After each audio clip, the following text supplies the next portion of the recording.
Number two, they send the medicine to your doctor, not to you. So if you got a job or if you don't have a job, you got to go to the expense of driving all the way to your doctor's office, probably have to pay your doctor to get the medication. I mean, that's a special kind of stupid. All right, everyone, welcome back to the channel. Today we're checking out Senator John Kennedy once again. And honestly, is there anybody in Washington who says things as bluntly and clearly as he does? I actually had to pause the video when he dropped that dead body line. It wasn't just a joke, it perfectly captures how frustrating government systems can be. Anyone who's tried enrolling in a government program or decoding health insurance paperwork knows the feeling. It's almost like the process is built to wear you down until you quit trying. This time, he's talking about insulin. And no matter what your political views are, it's hard to ignore the reality that people have been hearing promises about affordable insulin for years. Meanwhile, many are still forced to choose between paying for their medication and buying basic necessities like food. That's exactly the kind of empty talk he's referring to when he says, yada yada. What really stands out is how he criticizes the whole, small steps, approach. Tiny test programs and half measures aren't enough.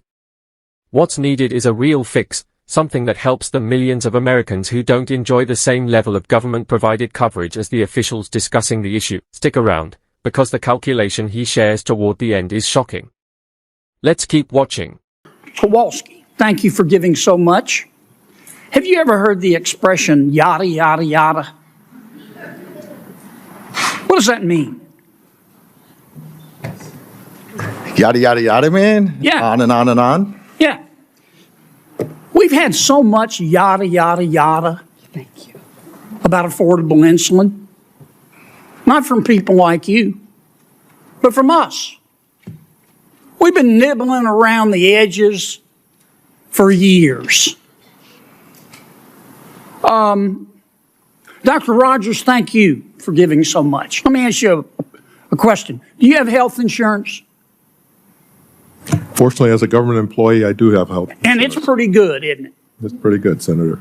Now, who do you think needs affordable insulin? Who do you think needs capping the price of insulin at $30 or so more? You or a homeless or an uninsured person? Was that to me, Senator, or to You. Dr. Kowalski? Well, as you asked the question, I think the person who's less available to afford it would probably benefit more. Yeah. We got 30 million people who are uninsured in this country. And some of them are diabetic, too. Now, Senator Shaheen and Senator Collins have a great bill. Senator Warnock and I have a bill, too, on insulin.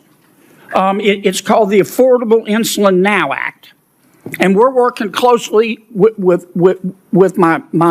Senator Collins and Senator Shaheen. Our bill would cover everybody. Everybody. Whether you have health insurance or you're uninsured. Because a lot of people become uninsured. Now, I know our health insurance companies, and God bless them. They're trying to work with us to lower the cost of insulin, and they have these programs. They call them patient assistance programs. So if you're uninsured and you can't afford your insulin, they'll work with you. But have you ever tried to apply for one of those programs? Have either of you, any of you? Oh my God! First, the application process, the fine print to apply, there's so much of it. You could hide a dead body in there and nobody'd ever find it. Number two, they send the medicine to your doctor, not to you.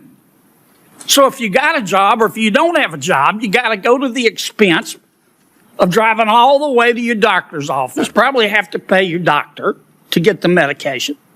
I mean, that's a special kind of stupid. These free programs only cover one or two forms of insulin. And get this. Yeah, they'll give you cheap insulin, maybe free insulin for a month or 3 months or at best a year. And then after a year, you go in one day and instead of $30, it's $567.23. And you go, oh my God, I got to go sell blood plasma to be able to afford it. We need to stop nibbling around the edges. We need to be smart enough to figure this out. And the cost, I think it could be done for $250 million a year. And I'm not talking about taking out a reverse mortgage on Alaska and borrowing more money.